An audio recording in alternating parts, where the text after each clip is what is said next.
another Studio Series Transformers figure review, and today we have the Age of Extinction Galvatron.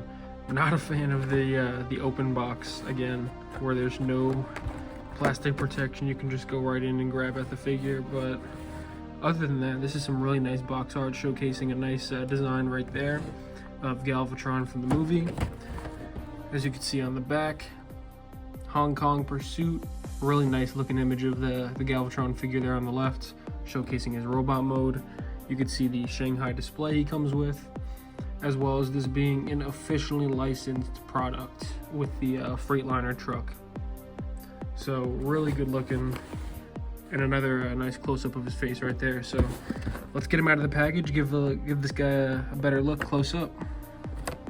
And here we have Studio Series Age of Extinction Galvatron. And honestly, this figure looks really good, surprisingly.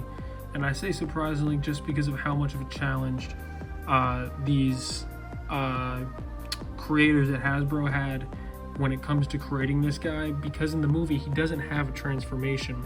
He turns into those little particles, the KSI transformium particles, in between his robot and vehicle mode.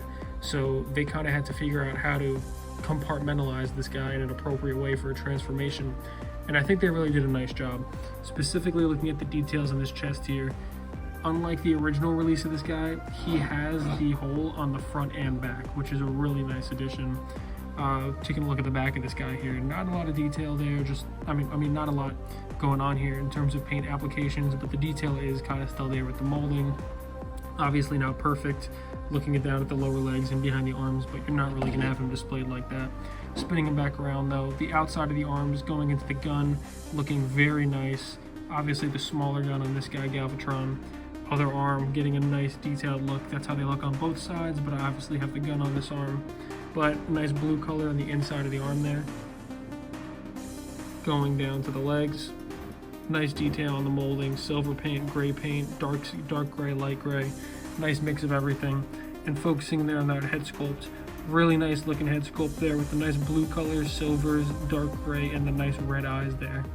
Just a really good looking sculpt all the way around here. Really good looking robot mode. Giving you a sense of scale, here is Studio Series Galvatron next to Studio Series Revenge of the Fallen Megatron. And as you can see, Megatron is a little bit taller as he should be, but Galvatron is pretty much perfectly to scale with him there. And sliding in a non-Studio Series, but this is Deluxe Age of Extinction Bumblebee. Forget what this one's called, but it's like their recon mode, or like where they're hidden, or in hiding while Cemetery Wind tracks him down. But he does scale very nicely compared to Galvatron to about how he would in the movie. Maybe Galvatron a little bit smaller, but they do line up pretty well. Obviously, they're never right next to each other in the movie, apart from the one scene where, well, technically not even next to each other. It's just Galvatron driving past Bumblebee, but you get a sense that this would be a pretty accurate scale for them.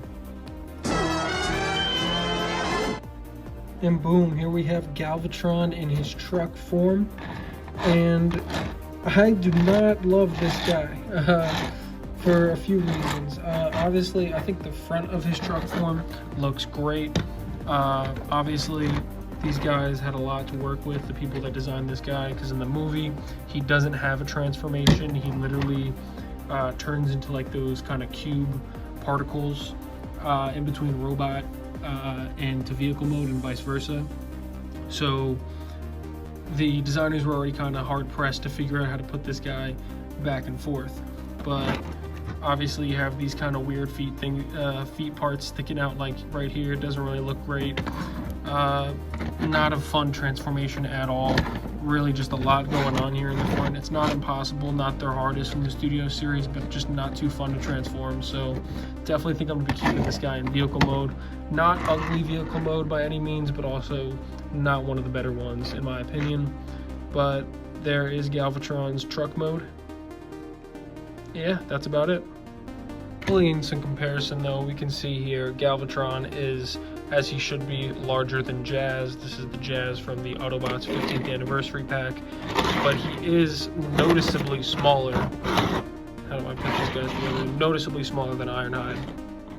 which is a little bit more questionable. You think he could have been a little bit bigger out of a Voyager figure, but this Ironheart is honestly perfect, in my opinion. This Galvatron is far from it, but that's one thing to note.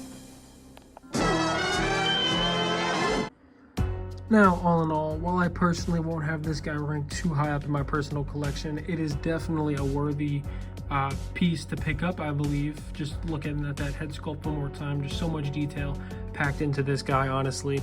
And I think they did a really good job. The designers, of course, they did a really good job for what they had to do with such a task as Galvatron is. As you can see, oh, that's not supposed to be like that, but as you can see, they really did the best they could with what they had to work. And it is a really nice figure, all things considered, out of such a cheap Studio Series figure.